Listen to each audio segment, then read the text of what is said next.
Hi, I'm George Popi, and this is Digging In, a show where I make someone dinner and we talk about things. My guest tonight is Ben Soussan. He's the executive producer at Niveau 2, and he's a filmmaker and a great friend. So a great friend? Well, that's so great. Can I shake your hand about it? Yeah.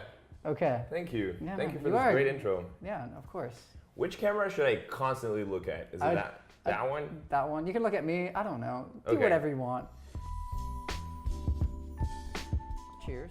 Cheers. Cheers to you. No. Cheers to both of us. L'chaim. L'chaim. And happy birthday. Oh, thank you. I know. I don't even know how I feel considering it's my birthday, or it was my birthday yesterday. Is this a recurring thought? Like every year, you don't know how you feel? Yeah, or just like everyone's like, "Oh my God, it's your birthday." It's like, it's just another day. And how do you respond that way every time somebody says, "Oh Yeah. my God, it's your birthday"? You say, "I don't know how I feel about my birthday," and then you have a discussion about that. I guess so. You do? Yeah. And have you reached some sort of progress? No, it's like going to a therapist, but then switching your therapist every single session. Okay. So like you're just starting at the beginning again. Okay. So it just never has any progress.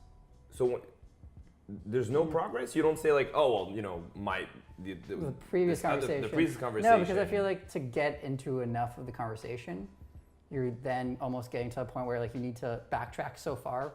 Right. You can only, like, someone's only going to want to talk maybe 30 minutes about, hey, I don't know how I feel about it being my birthday. 30 minutes. You said 30 minutes, and this is like about 30 minutes. Like you said, as if it wasn't a big deal. Dude, yeah. I feel like 30 minutes is a long. It's a long time. That's what I'm saying. How long is this gonna take? I don't know. I really want to move from this. Okay, let's move on.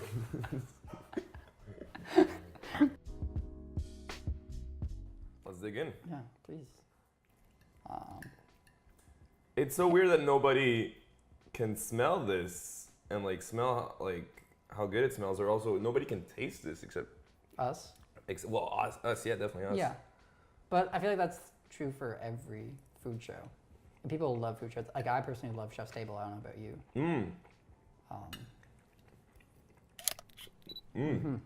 That's gonna be interesting, isn't it? I've heard a lot about Chef's Table. It's on my list of shows that everybody tells me to watch, but I'll probably never watch. Is there a reason why you don't want to watch it at this point, or? Nonfiction takes me a lot of like willpower in order to watch it. Like let's say if it was with somebody, if somebody's like, "Yo, I need you to watch Chef's Table, and I need you to do it now if you want to sleep with me or something," then I would watch it with them. That's the only circumstance, is what you're saying. There's other circumstances. Okay. There's other circumstances. Let's say I'm with my roommate and I'm like, "Oh, what are you watching? Chef's Table. You want to come?" And I see that in the room there's like weed or alcohol or whatever. Yeah. You know, I might as well. I might as well go for it. Okay. Yeah. Is drugs a thing? Can we talk about? We can talk about anything. That's great. I know. I don't want to censor people.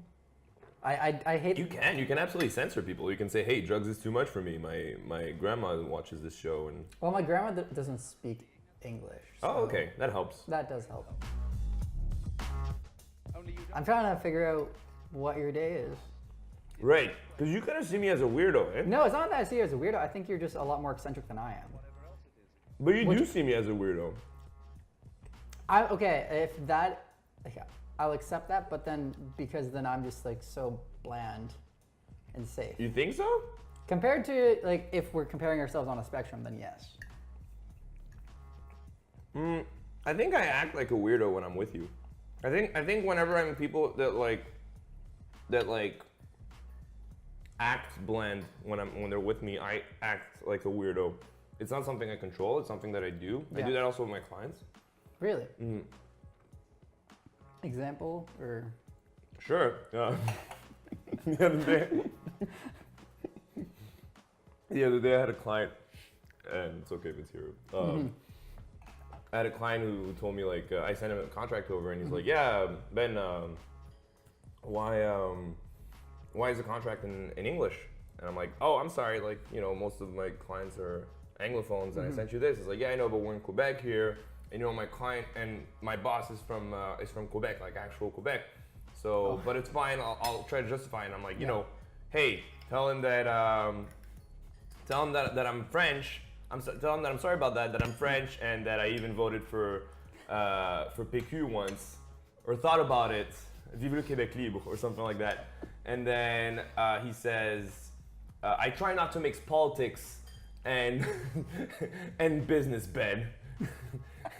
He was like very, very serious about it. And from that moment on, I keep ending my emails with like gifs of Justin Trudeau or stuff like that, or like political gifs. And I even like have the book. You know, have you read that? No, because you read a shitload of books, and I'm thinking it'd be great if you read Common Grounds by Justin Trudeau. Not yet. He wrote a book, and of course he did.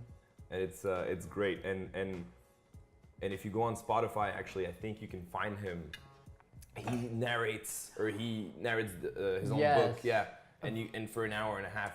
That's incredible. It would be great for like a sex playlist, right? Like a playlist I love making. I could definitely see someone getting turned on by that. Not you? Not me. You're not turned on by our great prime minister? Not in that way. Not. No. Ooh, in what way are you turned on No, by like our by prime minister? Like, please. I will like admit that he's an attractive man. He's very attractive. He's very attractive. He knows how to work his image. But I don't think I would need... He knows what to do with his hair in front of the camera. He really does.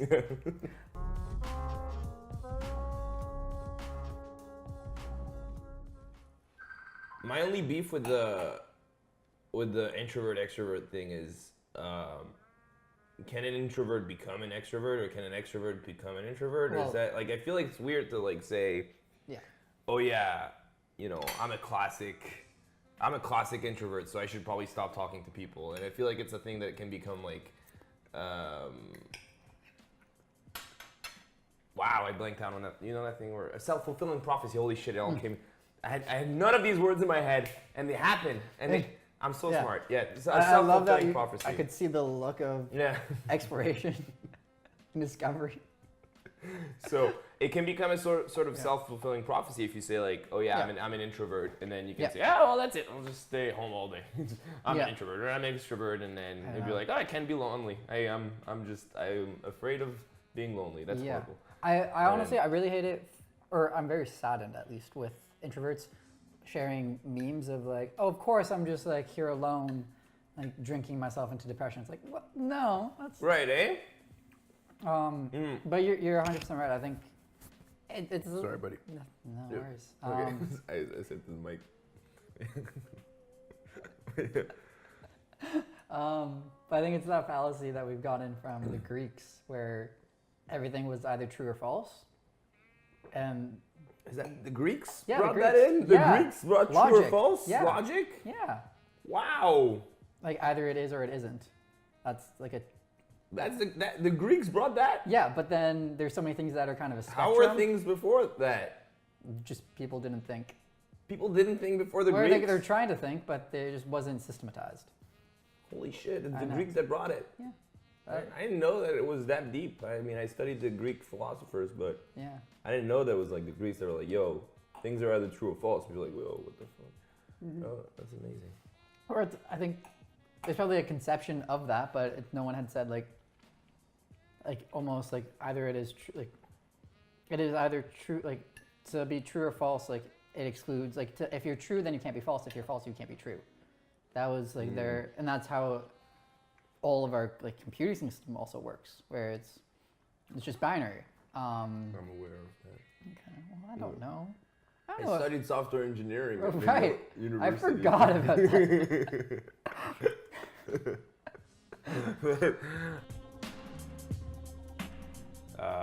It's good. I read a book the other day of a dude that was doing that, Murakami. Mm-hmm. Do you know that dude? I don't. Please. You don't know that dude? Please. He's like one of my favorite authors. Okay. He's like one of my favorite authors. Yeah. Yes, he is.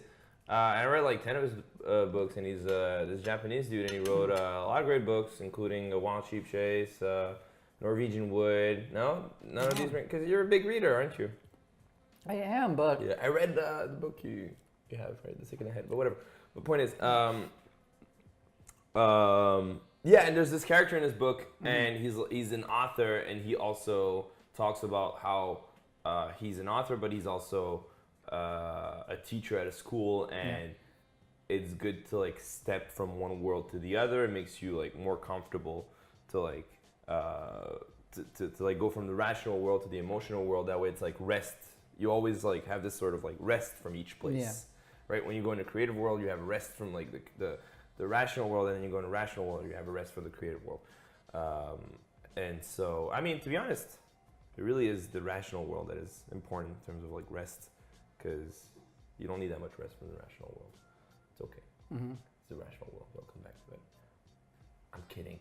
I take it back. I take it back. I think you do need rest from the rational world. I was gonna say, I think it makes sense.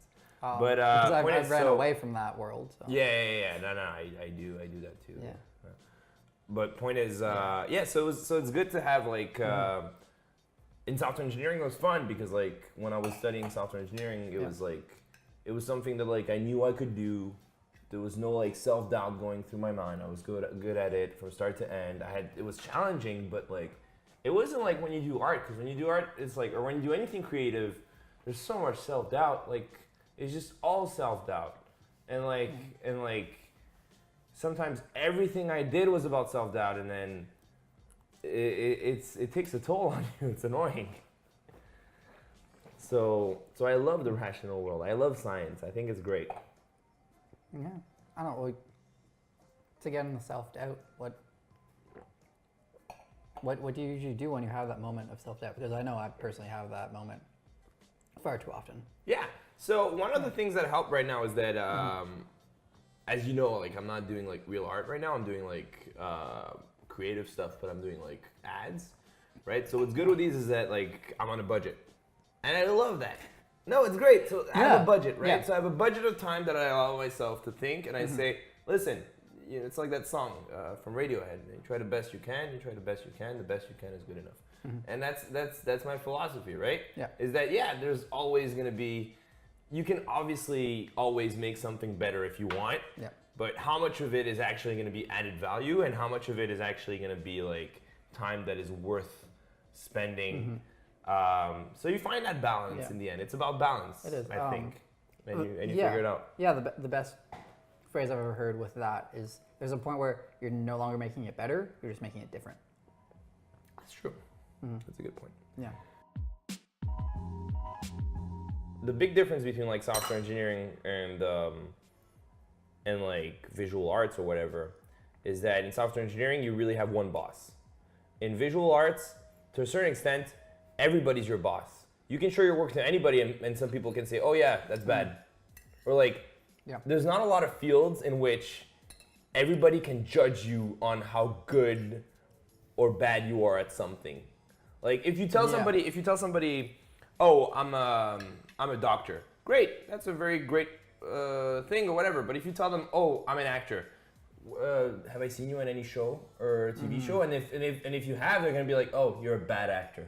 Or they're not gonna say it, but they're gonna think it, or they're gonna think, "Oh, you're a great actor." Yeah. But you really put yourself at the mercy of like judgment from everybody when you're a creative in a creative field. Like whatever you do, it's everybody's there to do your fucking performance review. Yeah. I've never really thought about it that way, but yeah. I don't know if that's a good thing or a bad thing. I think it's interesting. Yeah, part of me is like, that sounds incredible, because then, you could always find that small group of people that can probably really love it. Compared to, something where you only have one boss, you're at the mercy of whether that one boss thinks the same way you do. Because I know I've countless times in my life, I've done something one way, and then someone that has, quote unquote authority, it's like, this is not the way to do it. But why? But why, right?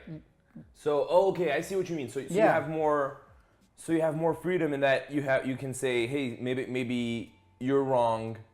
We don't know who's right or wrong, but there's a universal truth out there, and it's like the people. Yeah. And it's like, and it's bigger than the both of us. Right. And that's a great thing, actually. I think that's like really cool, where it's because it's then a question of like, what's the goal of like how universally true do we need to be? Because it's not a yes or no. It's again back to the spectrum, where it's like, what percentage of people is the bar? So back to that, who? So if the Greeks brought the binary thing, who brought in the spectrum? That's a lot more Eastern philosophy, Buddhist, yin yang, that kind of idea. I don't know enough, Like the but Japanese, like yeah. Murakami. yeah, it is much more of an You should Eastern. definitely read Murakami. I'm looking for Murakami buddies, by the way. This is inside and outside of this podcast. Looking for Murakami buddies. If you guys want to read Murakami and talk about Murakami, come at me at Ben Soussan.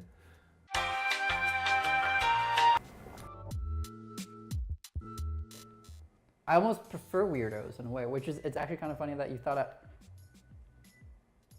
it's like, because you thought I think of you as a weirdo, Yes. and I'm like, in my mind, it's like there's something where I'm like, I'm kind of jealous that like you're as comfortable being eccentric, because this is where like my deeper fears in life is just that I always. That's great. I'm happy that you talking about your deeper fear. Yeah, no, because for so long I just wanted to fit in because I didn't fit in, Okay. and so like that was a subconscious desire at all times to try to seem normal and try to find a place that seem like I fit in, but I never did. Mm-hmm.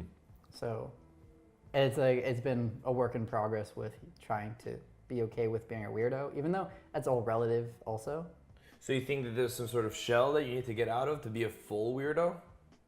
Or just like accepting of the eccentricities. Okay. Yeah. I got it. Yeah. And you think that shell happens when we hang out? I think it gets pushed. You think it gets pushed? You think I get to push it, or you think it pushes? It gets pulled out a little bit more. Where this was the first birthday, I think, where I kind of look back and then realize like I'm starting to surround myself. This is George's birthday, by the way. Happy birthday, George. Thank you. He just didn't know, right? We mentioned it before. We actually. mentioned it. I'm so sorry. It's okay, man. We mentioned it before. Again, this is where my mind is like Wine. on the acid trip where time is all relative and we can jump back and forth. This is great. Time holes. No, it's actually hilarious. I've had so many conversations where I will remember exactly what we talked about for a solid 4 months usually. So 4 months. Yeah, I think that's around the relative amount of time that if past that, maybe I won't remember the exact details. What about if it's like October and then January? Because I feel like that's a big 4 months, right? Yeah, but usually in that span, I will remember the entirety of a conversation. Okay. Except for dates and names. Those things go out of my mind because I'm like that. Do you remember Robin's name? I do remember Robin's name. But yeah. During comedy movies, I rarely actually laugh. I chuckle. Yeah. But it's a great camera laugh. You would make for a great late night show host. Interesting. Why are there no female late there night? Are. Oh, wait, who? Samantha Bee. Who's Samantha Bee? She has it's called Full Frontal. It's a weekly show on, I want to say, TBS. TBS. Yeah, it's like a smaller. Okay, a smaller CBS. Yeah, no, but it's just like a smaller cable channel. Yeah. It's called Full Frontal with Samantha Bee. Yeah, it's actually really good. I really do enjoy watching that. But you're right, it's actually really fucked. I feel like that's the barrier. Yes. And then the whole president. Yeah. Thing. Yeah, it's a big one. It's a big one, eh? Yeah. Because I've been going. I don't actually want to talk about. We can just be two dudes talking about feminism if you want, but I'm chill. Yeah, it's fine. Honestly, I think it's just like it's called just like treating people equal. Like that's it. Yes, of course. I think honestly I hate that it's called feminism. In a way because careful walking on eggshells. No, I think it's just a bad name for it. It's a bad way. It's almost a bad name for feminism because it makes people that like. Yeah, okay. Because it makes people assume that it's almost like it's almost like pro women, anti men when it's right. Like ideologically it's just equality. Yeah. That's it. Yeah. Which again in my mind should just exist. It's not. It's stupid that we really think about anything else. That's fair. That's just a misnomer in my mind. No, but I always found that kind of weird, that pay gap, a little bit where it's. Oh shit! Okay, yeah.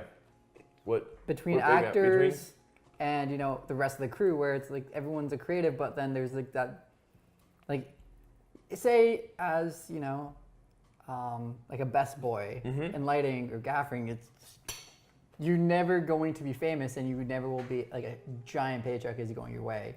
Whereas as an actor, you know, or a director, you can have that enormous payoff one day just by being famous enough with your work. But it's like it feels weird. It doesn't feel. So you feel like it's unfair? Yeah, I do. Okay. I understand what you think, but I Yeah. have an argument against it. I would love to hear it. Okay, so the grips and like the tech crew or whatever, they have a lot of steady work that doesn't depend on like, are you the right casting or whatever. Like, so there's two levels. So let's say you're talking about like Hollywood productions. Yeah. Yeah, sure, it's unfair. But it's also like, it's unfair, but it's also like, it makes sense. Like, if you are the right casting, if you're hot right now, if you're like a hot star and like you absolutely I need you, I don't need anybody else, I need you, George Popi, to be in that production. And obviously you can be overpriced. Yeah. And obviously your price can be much more on the whole scale of like offer and demand. But if you're just like, listen, you're a great tech dude and you're in that category of tech dudes. You're in that category of tech dudes that cost like $1,000 a day or whatever, I'll pay you $1,000 a day. That's great. But if you say no to me, that's fine. I have 3 other people that can do it for $1,000 a day. So I'm just saying, like, yeah, obviously that doesn't mean like fair, but that just means like capitalism, whatever, on demand, but whatever. Yeah. But the point is that that's what it is. But that's on big shoots. But what I was talking about is like the shoots that I work on, in which the tech people sometimes get paid more than The actors. the actors. Directors. And in my type of shoots, like, yeah, so like it's the same thing as the idea of like, if I'm gonna get a casting person, that person, if I'm gonna cast somebody, that person is probably gonna be, even if I pay them more, they have a gig like that every month or so. When tech people, they can technically book their whole year and be filled in like at 75%. They can make mad money. Like, yeah, obviously they're not gonna be recognized, but it's all like, it's the same as the difference between like a 9-to-5 worker and like, let's say, a stripper or a football player. Sorry, a better example, a football player. No, strippers are a great example. No, but a football player, so it's the same thing. The football player in 5 or 10 years, whatever, they have to make enough money that will last them a lifetime. Yeah. Right? And as opposed to like a 9-to-5, it's steady. You can be steady. You can work until you're 65 or whatever. So like, how long do you think you can make it as an actor? How long do you think you can be attractive for? How long do you think like you'll have this face for? How long? Like, it's a gamble. There's a lot more risk when you're an actor because it's not just your skills, it's also you as an object. So like, that's why we pamper them. That's why like, it's not because like we want to treat them well, it's because they're fucking fragile. And they're very vulnerable in front of the camera. That's a good argument. I think there's a point where it becomes obscene, the difference. Agreed. Again, I speak of what I... It makes sense. Like on your level of productions currently, because I do hope to see one day. Or actually, that's interesting. Would you want to like be in the position spearheading something like Hollywood level where, you know, 100%.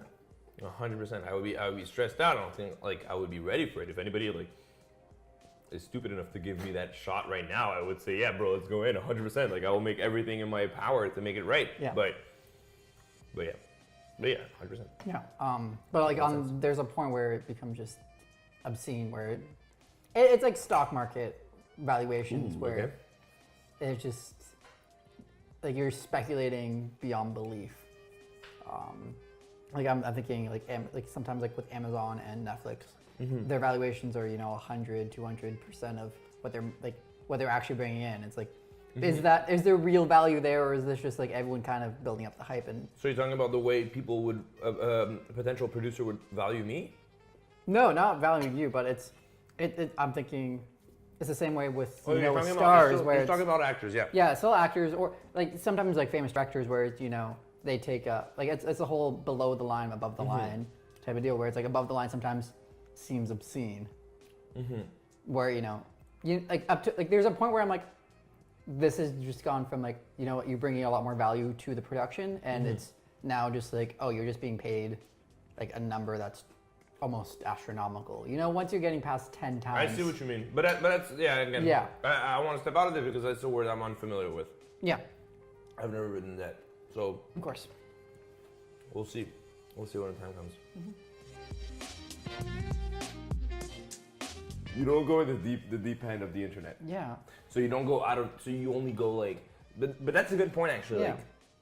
Like I realize whenever I go on Facebook. Lapsus. No, but when I go on the internet, I only have like these 3 websites. It's what it's Imager, Facebook, and Gmail. Really? Google sometimes. Okay. If I need to Go on more than that. You go on more? Yeah. What are the other Because I websites? bounce. Oh yeah, the porn websites or YouTube. Yeah. sorry. It's just Pornhub. Yeah. No, Reddit for that. Reddit. For that. But still, even Reddit, it's like a first point of entry. It's not a deep end. Yeah, it's not. You know, it's kind of like It's curated it's content curated. where it's someone's like, hey, this is really cool. You should check it out. It's like, okay, Yeah. cool. It's kind of like going to the Musée des Beaux-Arts to see Exactly. arts, and that's your only thing into art. It's like, oh, what is the Musée des Beaux-Arts offering Yeah. for art? Mm-hmm. So, yeah.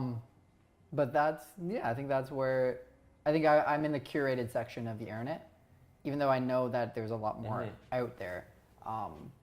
That's what you mean by the deep end. Yeah, where I think it's the same way where it's interesting where I have VR equipment and I sometimes play around with it, but I think that there's people who are deep in it, the same way that people 20 years ago were deep in the internet, where it's like they're breaking new ground and like really experimenting with what is the norm of society and what is the norm of this technology. Okay. And I'm not there. I don't know why I'm not there. What is the norm of society and what is the norm of this technology? Hold on. Yeah. The norm, VR. Yeah. Well, That's a big thing, like for society. Like 'cause It it's is. just VR. It's just. this was the last episode. I had someone on, Andy, and she does a lot of VR Right. work because she actually works for a company that does, like, the company is called Altspace VR. Okay. And she spends a lot of time on social media VR. Oy vavoy. Yeah, Is that the thing with the Ugandan knuckles? maybe.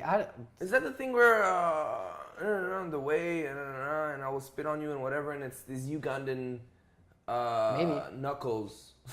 I have no idea. So Knuckles is the dude from, and then Knuckles is VR from chat. Sonic? Is that what it is? VR chat.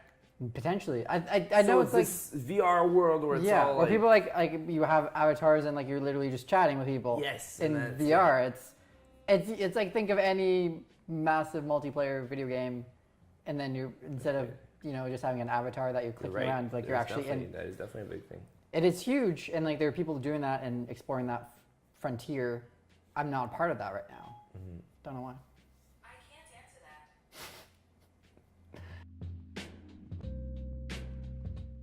So, and you were saying that that's how you view your family. You view your family as just. Yeah, it's just like You view friendship. You feel like the strength of a friendship is greater because you chose to have these friends. Yes. I see what you And then it's like coming back to family, when people are like, oh, well, it's just family, like we can't do anything about it. It's like, that to me, there's that disjoint to be like, oh, we're just stuck together, like how you said with your friends. I see, but that's.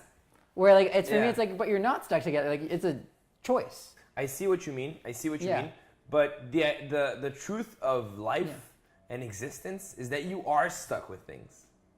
Like you are stuck with your body. You are stuck with your nationality. You are stuck with your upbringing. You're stuck with a lot of things, and you have to deal with that. And like it would be cool if like you could say, oh, everything is a white page and everything you can create. But that's stressful. That brings a lot of anxieties. That brings a lot of going back and forth. So in a way, I really like the idea of like, hey, listen, you're stuck with these people. Do what you can with these people. Or like, it's the same, like I told you about the budget, right? Mm-hmm. You try the best you can with what you have. And that's how I feel also about friendship, is that a lot of friends that I have would be like, listen, sunken cost. Like, I was with you for 5 years. Like obviously it goes deeper than that. Obviously like, I have feelings for them, and obviously we're simplifying there's it these right great now. memories that I'm doing right now. But like I like the idea that like I'm stuck with my friends to a certain extent. Like I'm thinking of a few friends right now, and don't recognize them themselves. in this video, but Yeah. like, we're different. We're so different, and but we're stuck with each other, and that's great. And that's what makes us like. I don't know if I would talk to myself all day if I wanted to hang out with people that were like exactly like me, or Yeah. and that drives me insane. when I Well- do that. Yeah. Now, I don't think necessarily you need to like friends shouldn't be the copy of you because that Agreed. Yeah, That I went sucks. I went on the other. you went an extreme, I but went on the extreme. You're right. no, it's interesting to have the reverse of you're like you see the value of just being stuck with things where I think I run away from that kind of thing. Right, That's why I moved away from my hometown like the second I could. but that's fair. No, but it's I flee from that kind of structure and confinement. Right. Because like you finished your degree, I still haven't. For that kind of like, I hated that kind of confinement. Right. Like I actually did very poorly in that. What do you mean by did poorly? Like I was not doing well in school. Okay, because you were kind of like self-sabotaging yourself. Exactly, because I felt so trapped that I was like, well, what difference does this make anymore? Right. Not that I couldn't do it, but Then it you was went into a whole self-destructive circle. Exactly. Oy, oy, oy. Um, Yeah, I feel you. That sucks. yeah. But it's not that again. It's not that I couldn't do it in reality. It was just like I lost the will to do it because it felt so constricted. And when you say like, oh, like you're just stuck with it, and that there's beauty in that. For me, it's if anything ever feels like it is being thrown upon me, and it's like I need to do it. I'm like, well, fuck that. Yeah. A lot of times, it's almost like a moral, ethical standpoint. It's for like me where it's like a. Is that your like relationship with like authority? I think so. A lot of times, yeah. That's fair. Where it's. This is where it's interesting because I'm very like, left-leaning, but I think I have a very libertarian streak at times where Right. it's just like, leave me the fuck alone. I'll leave you alone. You do whatever you want, and I'm okay with that. But also like allow me to make my own rules as well. Right. Wherever I'm being like, if I get given a handbook, I'm like, well, can I deviate from it? Can I do something else? Yeah. That's, yeah.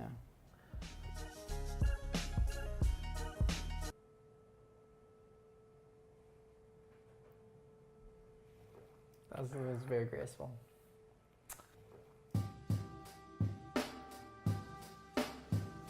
I think this comes back to like a more interesting human thing where we don't see our accomplishments, we see our failures.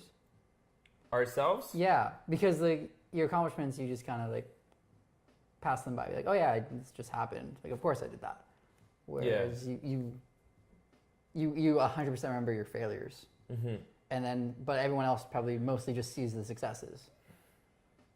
You mean everyone else, as in?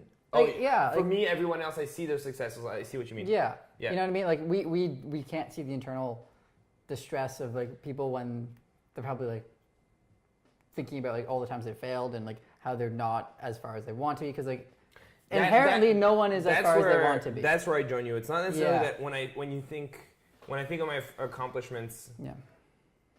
or I see them as nothing, not because of my failures, but mostly because of the other thing that you said about like I did that, but like you're talking about my short film, and you're like, yeah, but it's not a feature, you know? Oh. Like, and I'll think of that. I'll think of I'm so sorry. Yeah, but it's not a feature. I wish it was a feature. Yeah. And I'll think of the other thing that I didn't do rather than my failures before. Yeah. My failures I'm proud of. I love my failures. Like, I feel like it's a very 2018 thing to do right now to like say, yeah, entrepreneurship, it's about failing. And, you know, that kills me sometimes. yeah, and it's about failing. And, Failing you know, fast. Fail fast. Fail and, you know, often. And make sure you have parents that can support you no matter what. That's true.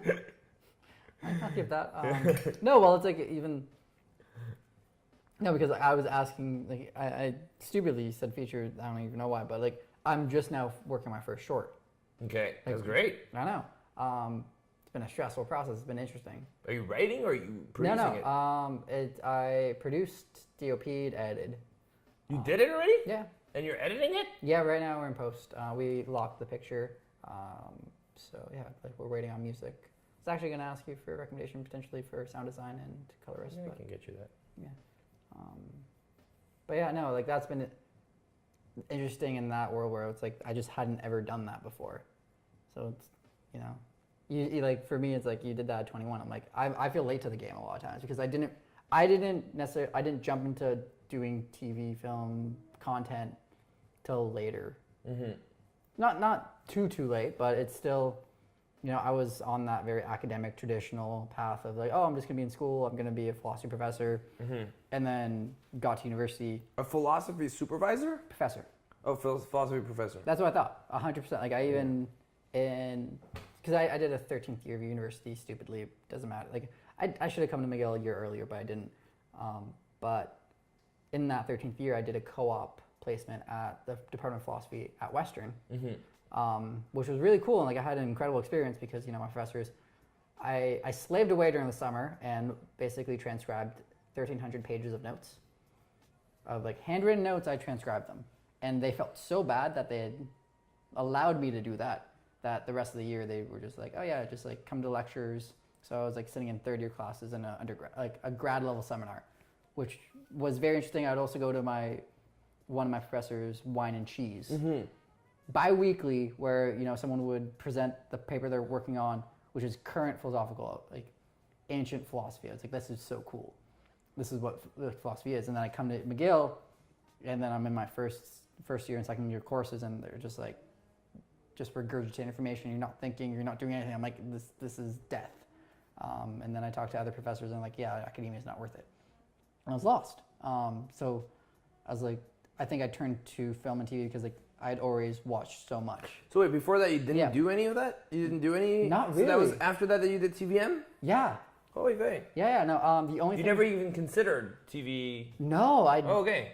It's like I'd done a couple of projects here and there. Like I remember in grade 12, I did a combined project where basically in my music class we had to do this short film where it was mostly just about composing the score, which was really interesting because like you'd take, like do canned music, but also like you'd write your own score. But then in my writing class, we had to do, you know, basically it's like some kind of writing form that was longer form, and basically I did a short script that I then used as the project for the music thing, and I combined two projects in one. My favorite thing to do, combine things to hit multiple objectives. But that was like, I think the first real thing that was like more film. But that was, it was in grade 12. I didn't, like everyone talks about like, oh yeah, you know, I made like short films with my family, my friends when I was young. I was like, I didn't do that.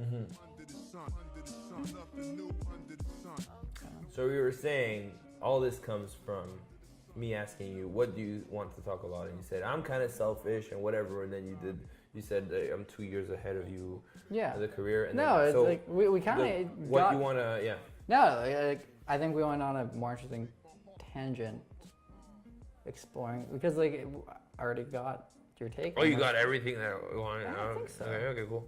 That's fair. Because you went on the really brilliant where it's like it's not really about like benchmarks but not to put words in your mouth right now, but I'm just like condensing the information. I don't know what it is. No, but it was just like you just kind of were like got to the point where it's not about what you've done, but it's like there are things that you've done that I haven't. There are things I have done and that you haven't. It's not necessarily.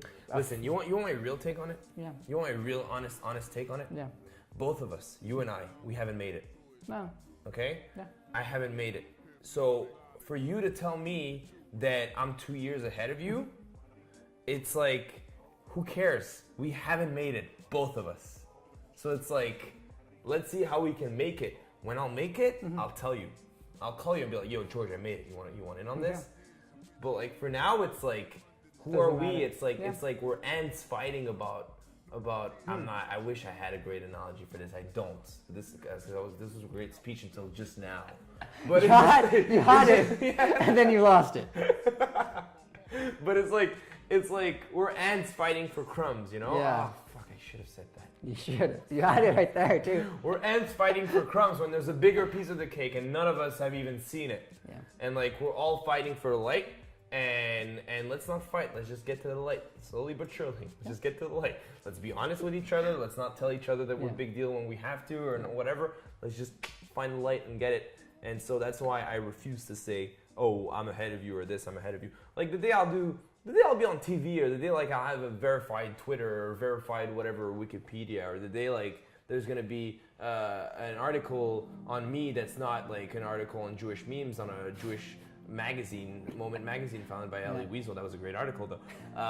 And the day I have an article thing, I'll be like, yeah, you know, hey guys, by the way, I'm a big deal. Like, look at the thing on Twitter. I don't even use Twitter, and I have the thing and whatever, and I did this, and I'll be a big deal. So right now, I feel like it's not worth it to say, oh, you're ahead of me in the career, you're ahead or whatever.